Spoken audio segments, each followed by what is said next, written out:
5:30. I acknowledge the Garryella people whose lands we are meeting and pay my respects to the elders past, present and emerging. I also wish to acknowledge the Freeman of the city, Arnold Carter. Thanks for coming and sharing us. I also notice in the crowd we have the Mayor, Camillo Blinker, so thanks for coming. Louise Newbury, the Deputy Mayor, so thanks for coming. And of course, the Shire President from Onslow is here, so Kerry White is here, so thanks for dropping in. I'd just also like to thank everyone, all the members of the public for attending. It is important that people get to see what happens in council and why. I also wish to welcome those that have joined us online, and a special thanks to a fellow by the name of Peter Rogers and Carolyn Knight from Mandurah, who told me they're going to be tuning in tonight. So there's a couple of my old colleagues. We'll just run through these particular items. Item 3.2. Attendance by telephone, there's none. There's no apologies, nil. Approval of leave is nil.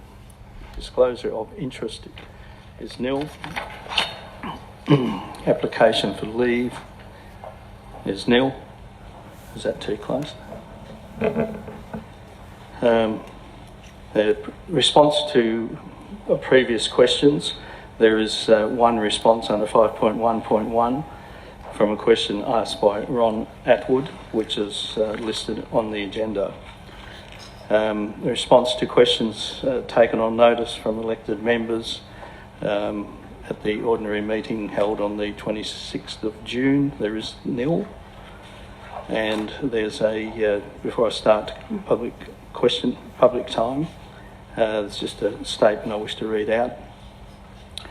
This meeting is being recorded on audio tape and streamed live on stream online. If you do not give permission for recording your participation, please indicate this at the meeting. In accordance with the town standing orders, nobody shall record proceedings at any meeting unless that person has been given permission by the chairperson, and no one has. And the mobile phones are required to be switched off. A person may make up to 3 questions at a meeting. The minimum time to be allocated for asking questions and responses to questions raised by members of the public is 15 minutes. The presiding member may extend question time for up to 60 minutes after the end of the minimum time for questions and answers. Members of the public are required to complete a question form and place the completed form in the tray provided. In accordance with the town standing orders, if the presiding member determines that questions and statements are out of order due to the use of offensive or objectionable expressions or defamatory, they will not be recorded or responded to. Okay. Question time is now open at 5:34. Do we have any questions from the public? Yep.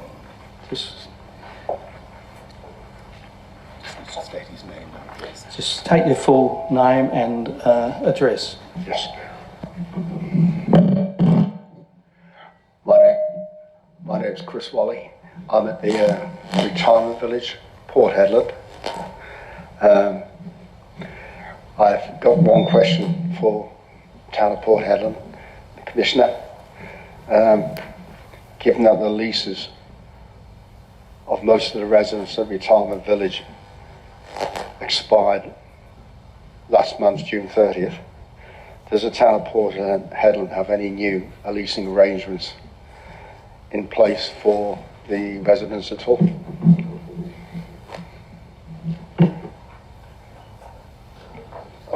Mr. Wally, we are working on that at the moment, and we will be coming back to the residents to advise them of what the proceedings. You'll be informing us. We will be, and very shortly. All right, thank you. Any further questions? Yep.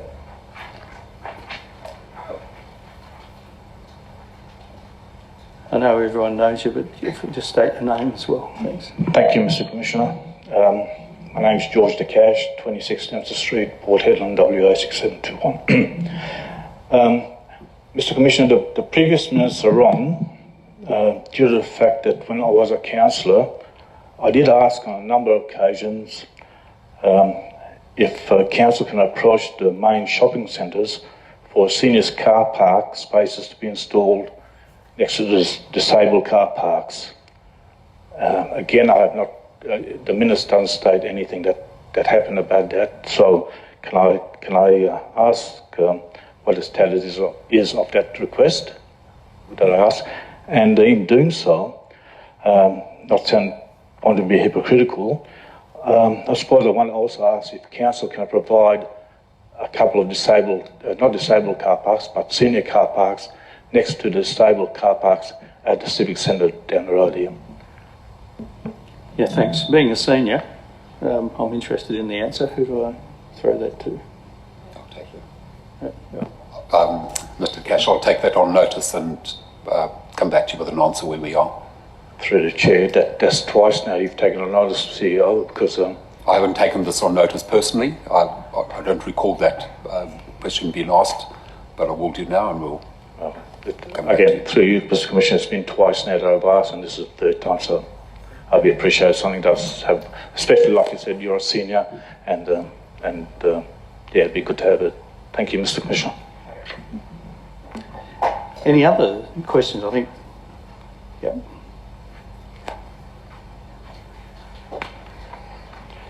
Dean Davis, 2 Lovell Way.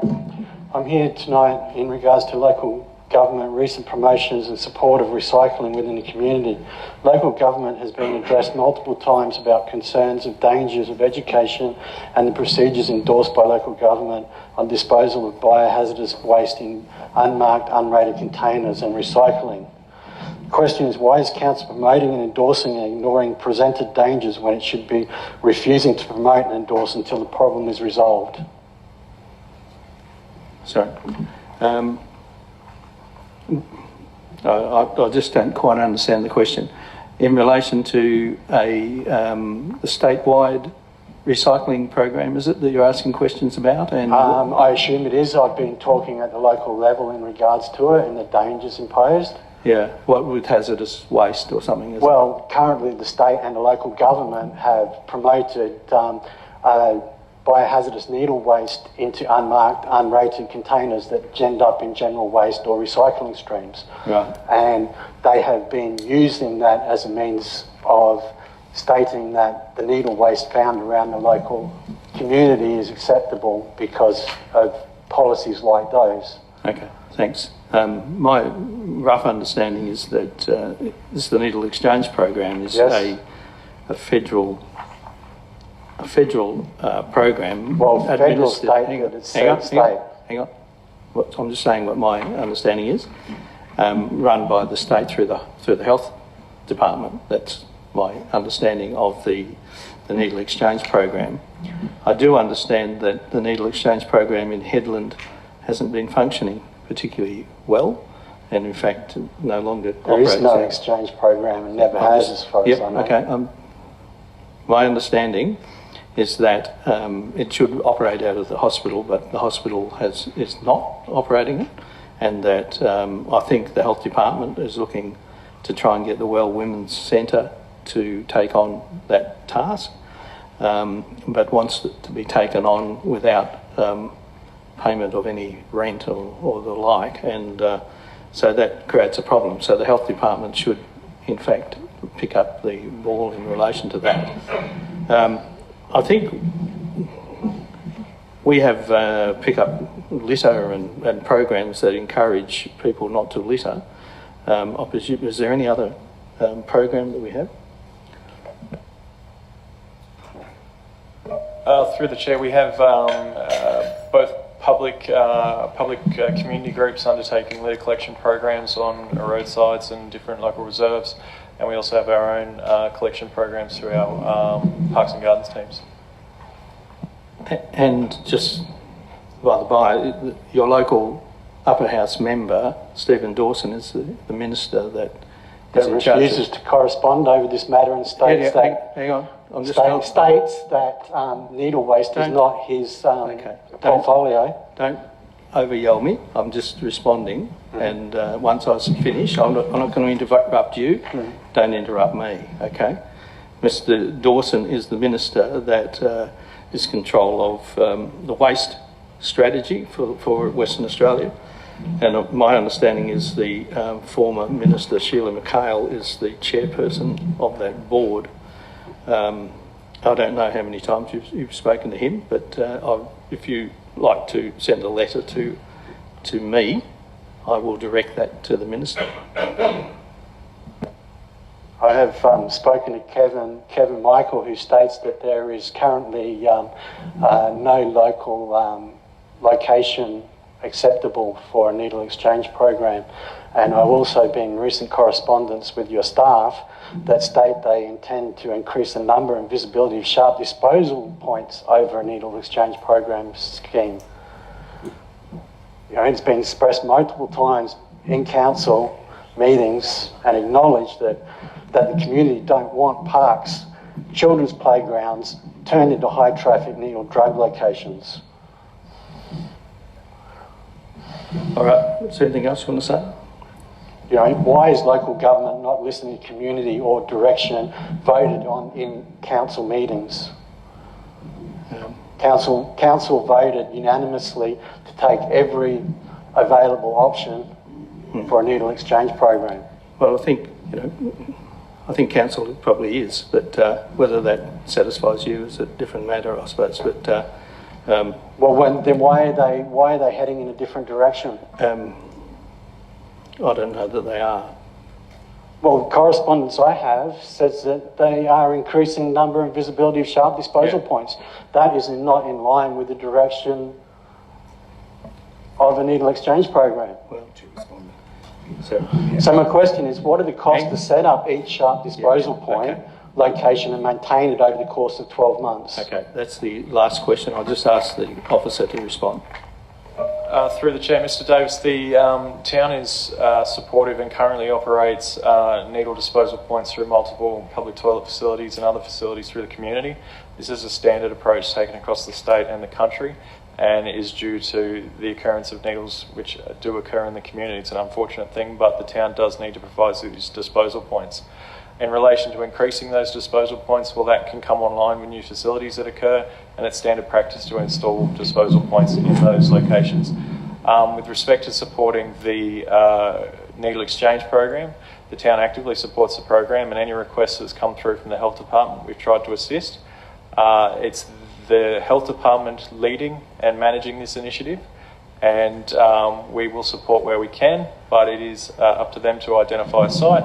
If we can support that, we will. Our request hasn't come through as yet, but we are in communication with the health department and we'll assist them where we can. Thank you. Thank you, Mr. Davis. Any other questions, members?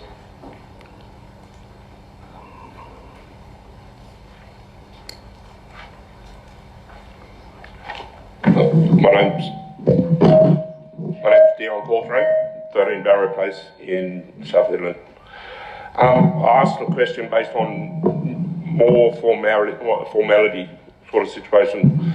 A state administrative tribunal came back with a ruling against one of the councillors on the 24th of June against Councillor De Cash.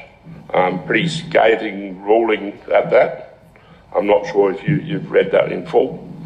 I'd like to know, even though they're suspended now, whether there's a follow-up on the State Administrative Tribunal in way of, is he reprimanded, is he fined, is he removed?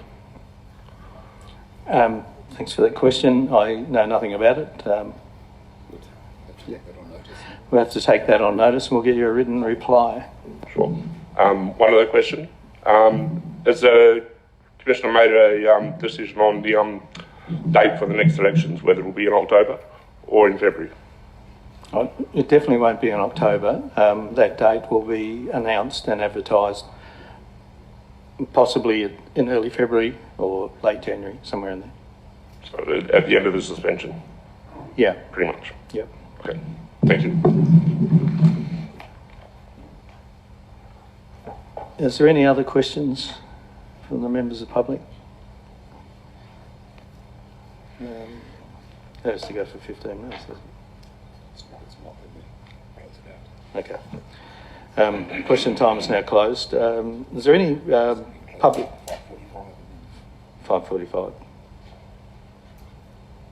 Is there any public statements anyone wants to make? No? Any petitions, deputations, presentations or submissions? No. Okay. Item 7 is questions from members without notice, is not applicable. Announcements from the presiding officer in relation to item 8. That's a list of the suspended mayor's activities from the 5th of June through to the 27th of June. Item 9 is in relation to a declaration. I declare that I have given due consideration to all matters contained in the agenda. Item 10, I confirm that the minutes of the ordinary meeting held Wednesday the 26th of June 2019 are true and correct record. There's a disclaimer that needs to be read out. Members of the public are cautioned against taking any action on council decisions on items on this evening's agenda in which they may have an interest until formal notification in writing by the town has been received. Decisions made at this meeting can be revoked pursuant to the Local Government Act 1995. Members, because we don't have councillors to ask questions in relation to the items, it's my intention to give a quick summary of what I have decided in relation to each item. And I don't know that it's going to take very long, so just bear with us, but I think that's the best way to keep people informed as to what my thinking is and what's happening. So item 1.11, which is the financial activities for 2009 from the 31st of May. I've looked over the pages of the statements and they appear to be in order. So I support the recommendation as set out on page 12 of this report. Item 11.1.2 is a policy on legal representation of councillors and employees. This policy document authorises the payment of up to $10,000 for a council member or employee in a legal dispute. I note that in the budget there's been an allocation of $150,000 has been allocated in the budget. The rules of this policy are quite simple. Excuse me. If an action is commenced against a councillor or staff member who has acted lawfully and with the best intent, the funds then flow. The officer or councillor must sign a declaration to that effect. If later found to be false, must repay the money that's been advanced. A greater amount than the $10,000 can flow once the initial part is over. I've asked that the paper be drawn up so that council can get legal advice directly from council if council is in a legal dispute with the CEO, because all legal advice comes from the CEO So if there's a dispute between the CEO and the council members, then that will authorise a similar system to what we've just outlined. This would occur very, very rarely, if ever. I support the recommendation 1 and 2 on page 16 of this report. Item 11.1.3, which is the awarding of a tender for IT management. This item is for the awarding of a tender to provide IT services. I've received a briefing on this matter and am convinced that the tender is excellent value for the money, which I'll announce in a second. There were 12 tenderers. They were evaluated, and the company that has won this award was the best for service and value for money. That has been that company has been chosen. So I support the recommendation on page 41 of this agenda. The company that has been successful is XCY Proprietary Limited, and the contract value is $129,600, excluding GST.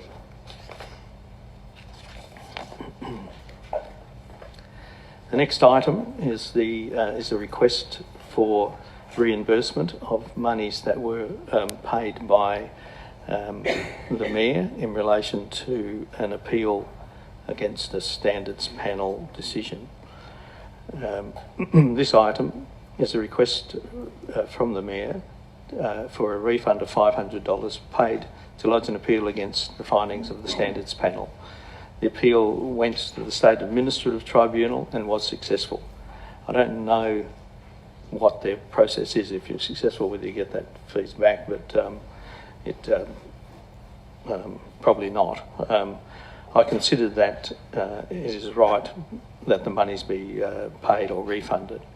I therefore support the officer's recommendation found on page 46 of this agenda.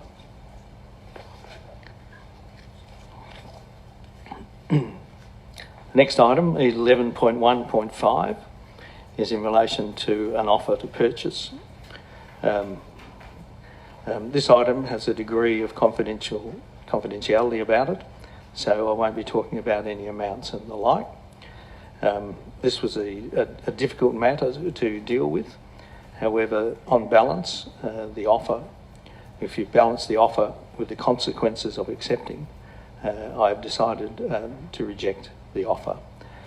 I support the recommendation found on page 53 of the agenda.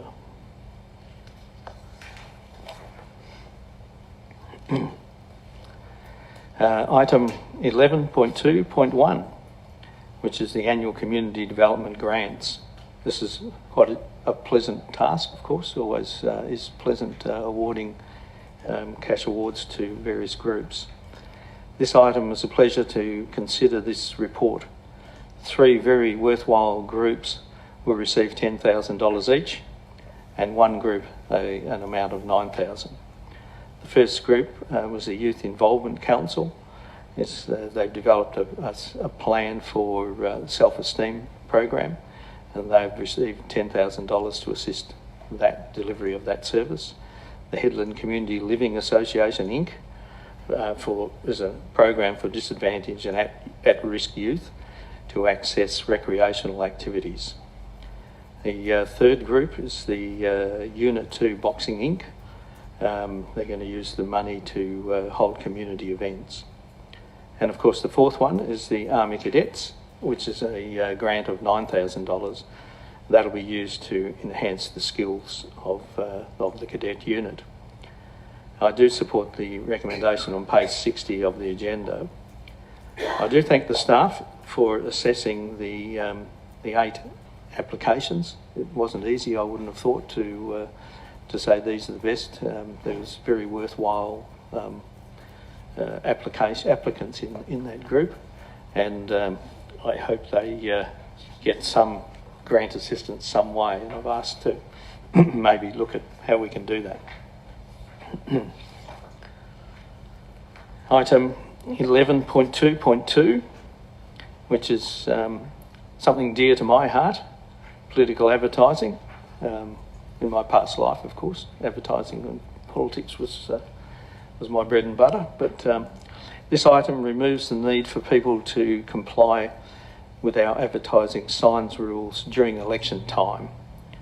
The rules will be that a decision of officers will be based on the safety of the public. So that'll be the determining factor as to where and how big signs and such forth can be.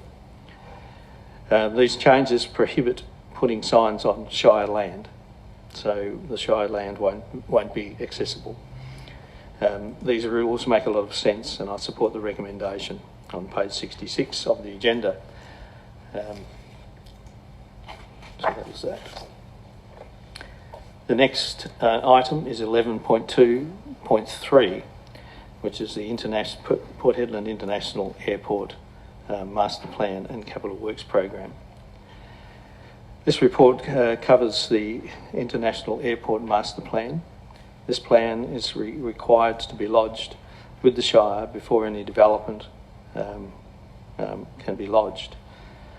It should be noted that we have had independent review done on the master plan, and the only remaining matter outstanding now is the noise contour plan.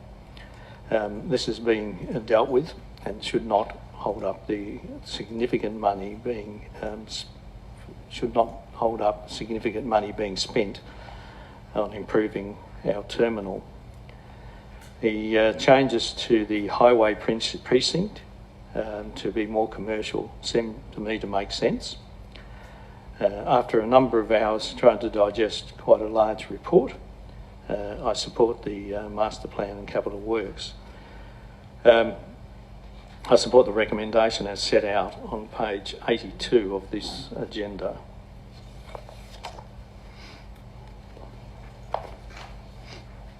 The next plan, which is item 11.2.4, which is the JD Hardy site master plan. I think this is quite an exciting project for the community. This is an item. This item is the master plan for the site of the JD Hardy site. This body of work is a culmination of community consultation, broad community consultation, and consultation with the people that use the centre. The plan identifies the urgent need for daycare places of up to, and will provide up to 100 places in this plan.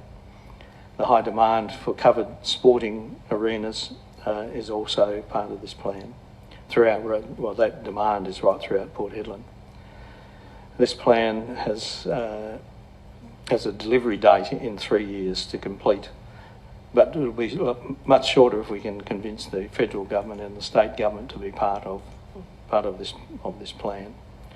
I wish to congratulate the staff for the excellent work in getting this project to this point. It is truly a remarkable document which I think expands a centre which is heavily used now and will be more heavily used as a result of this infrastructure. So I fully support the recommendation on page 89 of this agenda.